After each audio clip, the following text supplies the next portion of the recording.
Hello hi welcome back to Manognana juices channel. Today నేను పండుగప్ప ఇగురు కర్రీ ఆంధ్ర స్టైల్లో ఎలా ప్రిపేర్ చేయాలో చెప్పబోతున్నాను. ముందుగా పండుగప్ప ముక్కల్ని తీసుకుని వాటిని శుభ్రంగా క్లీన్ చేసుకుని పక్కన పెట్టుకోవాలి.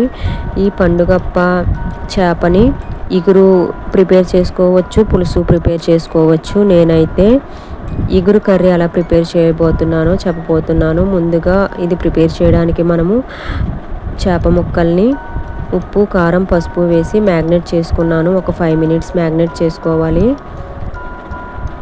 వీటికి ఉప్పు, కారం, పసుపు పట్టించి పక్కన పెట్టుకున్నాను. మిక్సీ జార్లో ఆనియన్ వేసి పేస్ట్ చేసుకున్నాను.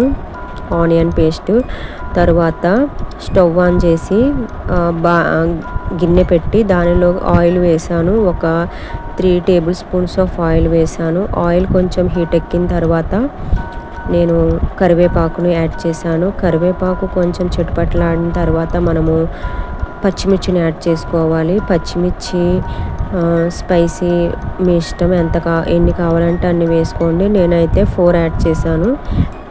పచ్చిమిర్చి యాడ్ చేసుకున్న తర్వాత మనము ముందుగా గ్రైండ్ చేసి పెట్టుకున్న ఆనియన్ పేస్ట్ని కూడా ఇందులో యాడ్ చేశాను. ఇది ఒకసారి కలుపుకొని కొంచెం సేపు వేగనివ్వాలి ఉల్లిపాయ అండ్ పచ్చిమిర్చిని. తర్వాత మనము మసాలా ప్రిపేర్ చేయడం కోసము మిక్సీ జార్ తీసుకుని దానిలోకి జీలకర్ర, ధనియా, వెల్లుల్లి రెబ్బలు, చిన్న అల్లం ముక్క వేసుకొని ఇది మసాలా కోసం ప్రిపేర్ చేసుకోవాలి, గ్రైండ్ చేసుకోవాలి. గ్రైండ్ చేసుకుంటే మనకి ఇలా మెత్తగా గ్రైండ్ చేసుకొని పక్కన పెట్టుకోవాలి. ఇప్పుడు మనము ఒకసారి ఉల్లిపాయ, పచ్చిమిర్చి బాగా వేగింది కదా. ఇప్పుడు ఈ వేగిన దాంట్లో మనము గ్రైండ్ చేసి పెట్టుకున్న మసాలా పేస్ట్ని కూడా యాడ్ చేశాను. ఈ మసాలా పేస్ట్ని ఒక 2 minutes వేగనివ్వాలి. పేస్ట్ వేశాక ఇది కూడా మగ్గింది కదా, బాగా వేగింది కదా. ఇప్పుడు మనము పసుపుని యాడ్ చేశాను. పసుపు వేసిన తర్వాత ఒక 3 tablespoons ఆఫ్ కారాన్ని యాడ్ చేసుకున్నాను. మీ ఇష్టం, మీకు స్పైసీని బట్టి మీరు కారాన్ని యాడ్ చేయండి. పచ్చిమిర్చివి కూడా వేసాం కదా, చూసుకుని యాడ్ చేయండి. ఫిష్ కర్రీకి కొంచెం ఎక్కువగానే స్పైస్ అనేది యాడ్ చేసుకోవాలి. తర్వాత సాల్ట్ కూడా యాడ్ చేశాను.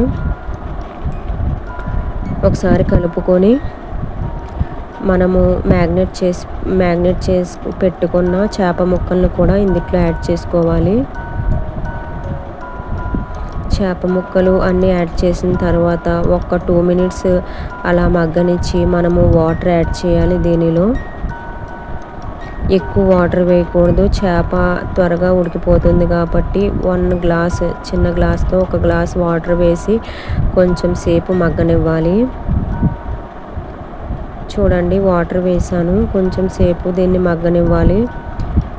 మగ్గిన తర్వాత లిడ్ ఓపెన్ చేసి చూస్తే కర్రీ అనేది ఇలా ప్రిపేర్ అయ్యింది. ఇంకొంచెం వాటర్ ఉంది. ఇప్పుడు మనము దీనిలో కొత్తిమీరని యాడ్ చేసుకున్నాను. ఈ వాటర్ అంతా ఇంకి నూనె పైకి తేలాలి, అప్పుడే కర్రీ ఉడికినట్టు. చూడండి, ఇప్పుడు మనము కొత్తిమీరని యాడ్ చేసుకున్నాను. ఇంకొంచెం వాటర్ ఉంది. ఇది కూడా కొంచెము ఇంకిన తర్వాత మనము స్టవ్ ఆఫ్ చేద్దాము. చూడండి, ఇప్పుడు కర్రీ అనేది ప్రిపేర్ అయినట్టే. ఆయిల్ పైకి తేలింది కదా, స్టవ్ ఆఫ్ చేసుకోవాలి. పండుగప్ప ఇగురు curry ready. Thank you. Please subscribe my channel. Thank you.